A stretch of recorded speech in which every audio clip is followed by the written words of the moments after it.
Hi friends, Dr. Niti Rose here, consultant obstetric and gynecology, Dev Hospital वाणीबाड़ी। आज का हमारा discussion का topic है थायराइड इन प्रेगनेंसी। पिछले दिन ओपीडी में एक पेशेंट आए थे, बहुत खुश होके प्रेगनेंसी का टेस्ट पॉजिटिव होके, तो इनको मैंने एडवाइस किया प्रेगनेंसी का केयर के बारे में, क्या क्या देखभाल करना है। साथ साथ मैंने ब्लड टेस्ट भी किया था। ब्लड टेस्ट में एडवाइस में मैंने थायराइड टेस्टिंग भी लिख के दिया था। तो सवाल तुरंत आ गया कि थायराइड टेस्टिंग क्यों करना है प्रेगनेंसी में। अभी मेरी फैमिली में किसी को भी थायराइड का प्रॉब्लम नहीं है और मुझे भी ऐसा दिक्कत तो नहीं है, तो टेस्टिंग क्यों करना है। तो यही सवाल के ऊपर है आज का अपना वीडियो। तो ये जो भी डाउट्स है आपको रिगार्डिंग थायराइड, इसके बारे में हम डिस्कस करेंगे इस वीडियो में। सो थायराइड एक छोटा सा ग्लैंड है। ये अपना गले में एक बटरफ्लाई शेप का एक ग्लैंड रहता है। ये बहुत ही नेसेसरी है अपने बॉडी में। ये एक हार्मोन रिलीज़ करता है थायरॉक्सिन नाम के। ये जो हार्मोन है अपने बॉडी में बहुत ही इम्पॉर्टेंट रोल प्ले करता है। सो ये जो हार्मोन अगर नॉर्मल से इसका लेवल अपने ब्लड में खून में कम हो तो इनको हम हाइपोथायराइडिज्म बोलते हैं। ये जो लेवल ज़्यादा होने से इसको हम हाइपरथायराइडिज्म बोलते हैं। ये थायराइड हार्मोन क्यों इम्पॉर्टेंट है अपने को। ये हार्मोन अपने बॉडी में ग्रोथ, डेवलपमेंट, अपने बॉडी का जो भी मेटाबॉलिज्म है इसके लिए, मेंस्ट्रुअल जो रेगुलेशन है, बॉडी का टेम्परेचर का कंट्रोल, हार्ट रेट का कंट्रोल, और ये प्रेगनेंसी में बहुत सारे कॉम्प्लिकेशन आता है। इसके प्रॉब्लम ये अगर बराबर नहीं है तो दूसरा क्या है कि इनफर्टिलिटी का इश्यूज आता है। So through out the body में ये बहुत सारा इम्पॉर्टेंट फंक्शन है इसका। थायराइड हार्मोन अपनी बॉडी में कम है तो इसको हम हाइपोथायराइडिज्म बोलते हैं। इसकी कमी से अपने को बहुत ही टायर्ड सा महसूस होना, कुछ काम करने को मन नहीं करते, लेथार्जी, या फिर अपने मूड स्विंग्स आना, डिप्रेशंस होना, वेट ज़्यादा बढ़ना, हेयर लॉस, फिर ड्राई स्किन होना। फिर बाकी का प्रॉब्लम है तो इनफर्टिलिटीज का मतलब बच्चा टिकने के लिए प्रॉब्लम आना, डिलेड मेंसेस आना, एज अटेन होने का जो एज है वो लेट होना, और दूसरा क्या है कि कॉन्स्टिपेशन, ऐसा बहुत सारा प्रॉब्लम आता है। ये जो अपने पूरे बॉडी का जो भी मेटाबॉलिज्म है ये इसके ऊपर डिपेंडेंट है। सो इसका सारा इफ़ेक्ट आता है। सो हम देखेंगे अभी प्रेगनेंसी में थायराइड का टेस्टिंग करना क्यों ज़रूरी है। तो ये जो सवाल है पहले मेरे पेशेंट ने मेरे से पूछा था, ये बहुत सारे लोगों को ये डाउट्स हैं प्रेगनेंसी में ये क्यों करना है। तो मैं कहना चाहती हूँ कि पहले 3 महीने में प्रेगनेंसी में इसका जो रिक्वायरमेंट्स है, थायराइड का रिक्वायरमेंट है वो ज़्यादा हो जाता है। ये थायराइड हार्मोन ये दोनों माँ और बच्चे के विकास के लिए बहुत ही आवश्यक है। सो पहले 3 महीने में बच्चे में ये हार्मोन पैदा नहीं होता है। सो ये हार्मोन माँ से लेता है पूरी विकास के लिए, स्पेशली अपनी ब्रेन डेवलपमेंट के लिए बच्चे के।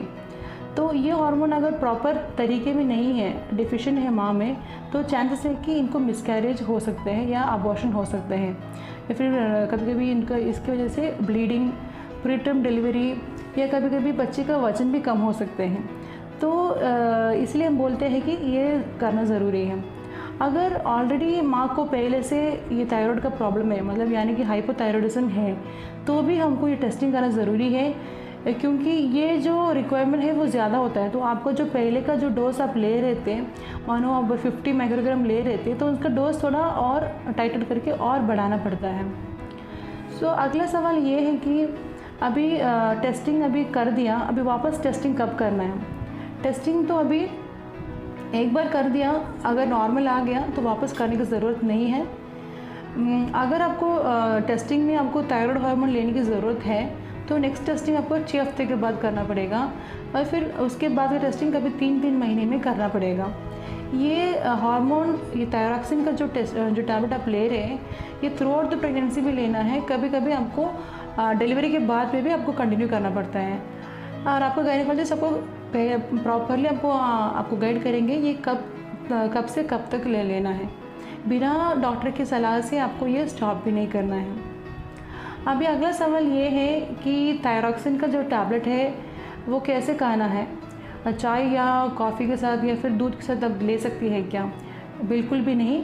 आपको ये अर्ली मॉर्निंग, मतलब खाली पेट में, सुबह उठने के बाद खाली पेट में लेना है पानी के साथ। ये टैबलेट लेने के बाद आधा 1 घंटे के लिए कुछ भी नहीं लेना है। अगर आपने कुछ भी ले लिया तो ये टैबलेट लेना वेस्ट है, इसका कुछ मतलब ही नहीं है, क्योंकि इसका अब्सॉर्प्शन बिल्कुल भी नहीं होगा आपकी बॉडी में।